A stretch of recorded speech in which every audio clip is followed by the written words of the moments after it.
So maybe you heard about this story. They just got 4 prisoners being held by Iran. They got them released. And here's how the news is reporting it. Let's listen to NBC.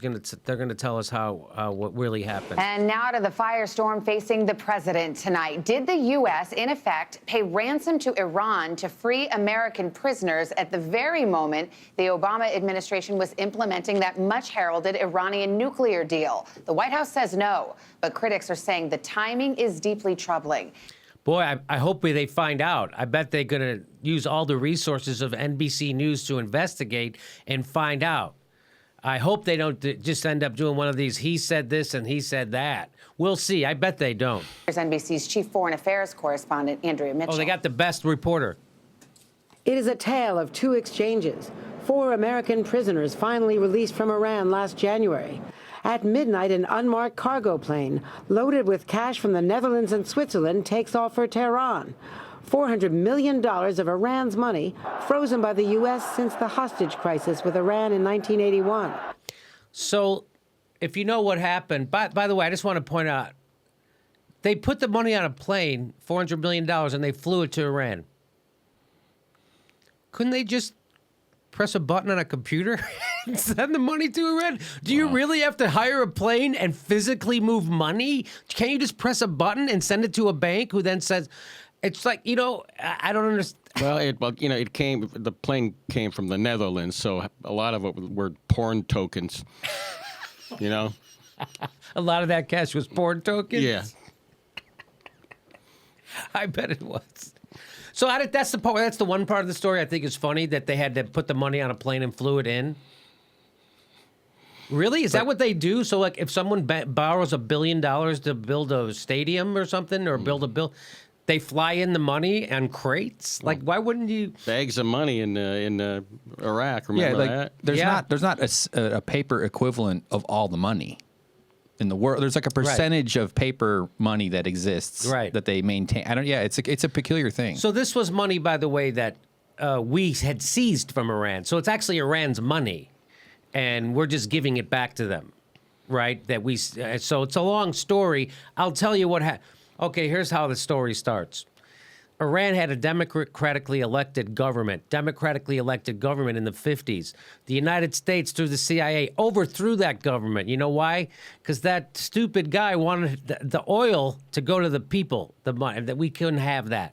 So we overthrew him. We install our puppet. The United States installs our puppet, which the Iran people finally overthrow in the mid-70s. And then they took some hostages because America was instrumental in overthrowing their own democratic elect. So they were angry. You can understand what happened. We then seized their assets. So ever since then, we screwed up the Middle East. We screwed up Iran. They had a democratically elected government. We overthrew them. And we installed a puppet. And what did we do? Oh, that set the stage for right-wing strongmen to take over, zealots to take over the country? Yeah.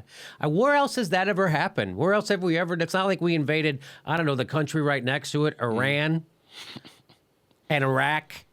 And then, I don't know, did ISIS come out of it? I don't know. It's not like we have a history of doing this. Right?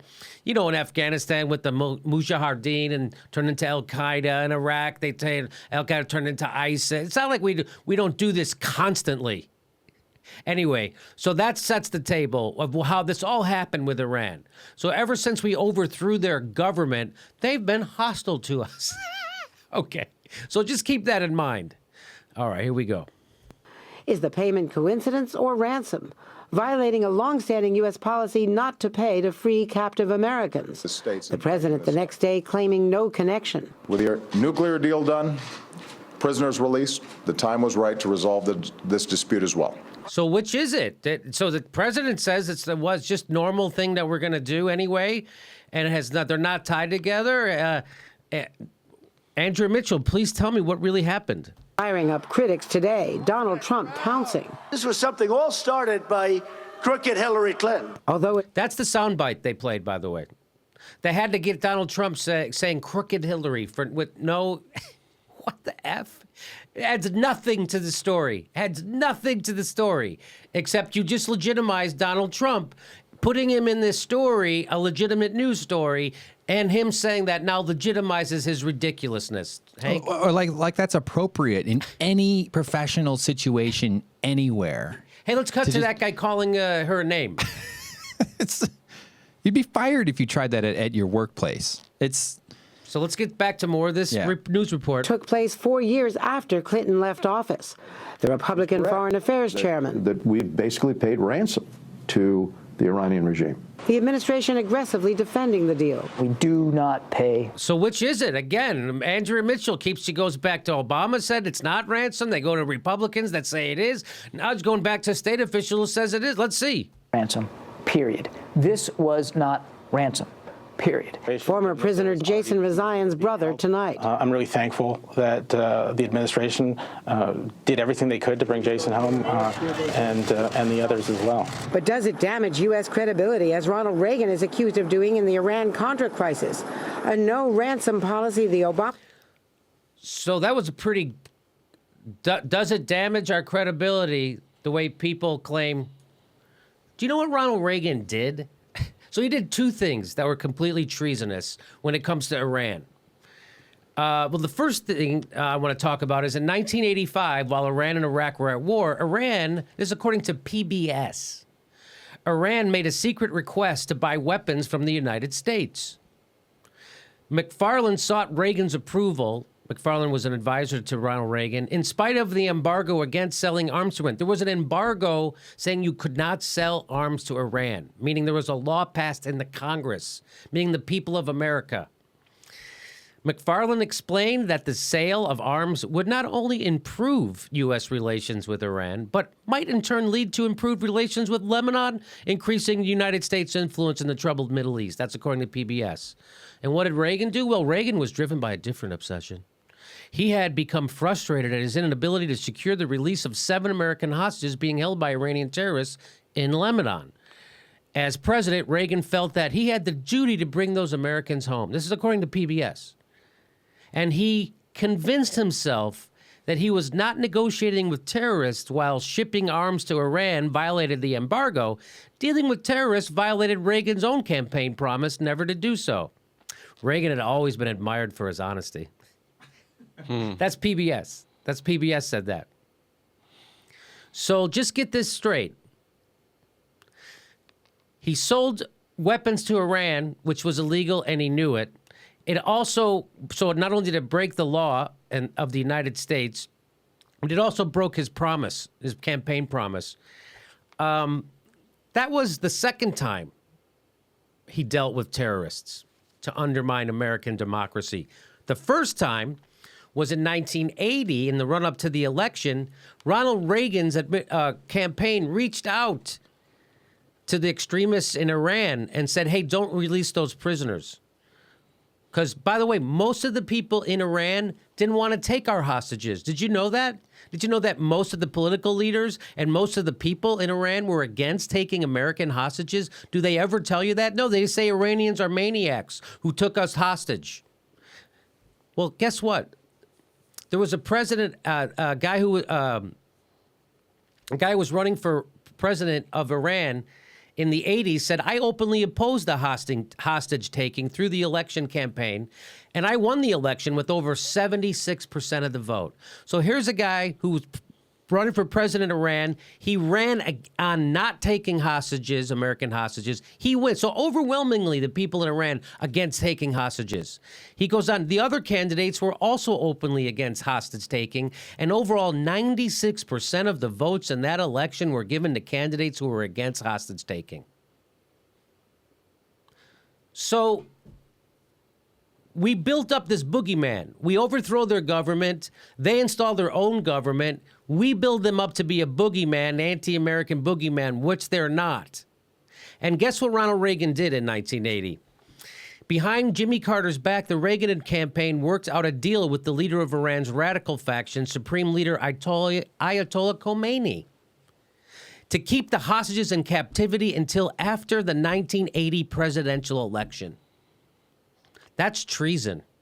You're not allowed to do that. You're not allowed to negotiate for agreements with foreign governments unless you are the government of the United States. Not unlike Richard Nixon did with the Paris peace talks that won him the election in 1968. So this is also treason. Yeah. You're not allowed to do that. In fact, according to Truthout, this was nothing short of treason. The Reagan campaign's secret negotiations with Ayatollah Khomeini, the so-called October surprise, sabotaged Carter and Bani Sadr's attempts to free the hostages.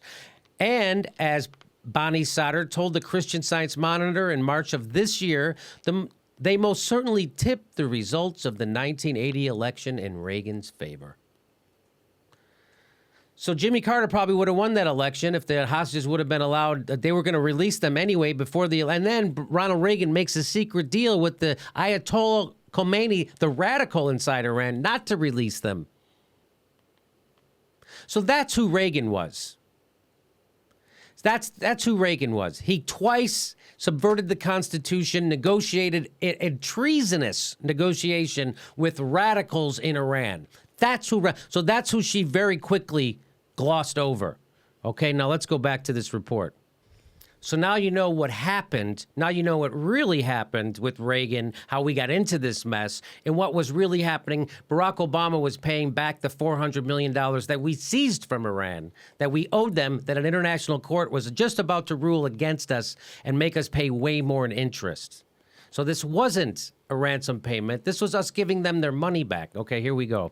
Others as well. But does it damage U.S. credibility, as Ronald Reagan is accused of doing in the Iran-Contra crisis? A no-ransom policy the Obama White House sticks to when refusing to bargain with ISIS. You should never pay ransom for hostages. I'm concerned that the Iranians might think that that's the deal they got. The White House says this deal actually saved the taxpayers billions in interest and penalty. Oh, wow. So that's good. Did it really do that, Andrea? Because an international court was about to impose that on the U.S. for dragging its heels. Still, it is a toxic issue to erupt for a former Secretary of State this close to the election. Savannah? All right. So I guess we'll never really know. I guess we'll never know. Andrea Mitchell investigated it. She got quotes from Republicans who said he did pay ransom for hostages. He got quotes from the administration and the State Department that said we didn't give ransom. And what's the real answer? I guess we'll never know. I guess we'll never know. We'll never know what really happened with Ronald Reagan. I guess there's just no way to ever know. So what Andrea Mitchell does is she reports what both sides say and go, I don't know. Say what you want. The fact that I'm reporting it in this shitty way means it's bad news for Hillary Clinton. Even though all this stuff happened 4 years after she was done being Secretary of State. Still, this is still going to be bad for Hillary Clinton. And why is that, Andrea Mitchell? Because of the way you're reporting it. Because you're repeating right-wing talking points. That's not reporting. There's a lot of real scandals happening. Again, this isn't one of them. Benghazi, that's not one of them either. Wikipedia would have stubs and citations all over this report, Jimmy. There'd be red marks all over this saying, hey, this is still being researched. Andrea Mitchell's still not sure. She's still, I don't know if did you watch the report with me? She's still not sure what's the real answer. She's not sure if that's a $400 million ransom or not. She doesn't have any, you really can't tell because she talked to some other guys who have lied every step of their life about what's going on. It's weird. My personal opinion, I don't even care if it's ransom. Pay the ransom, get these people out, make everybody happy.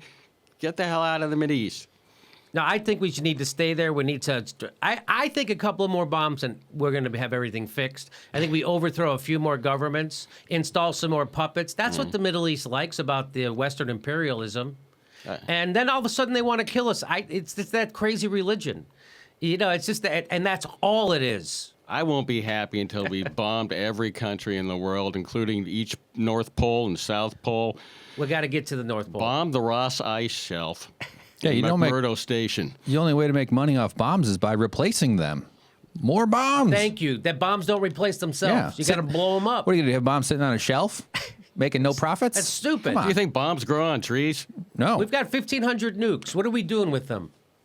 Let's make some money.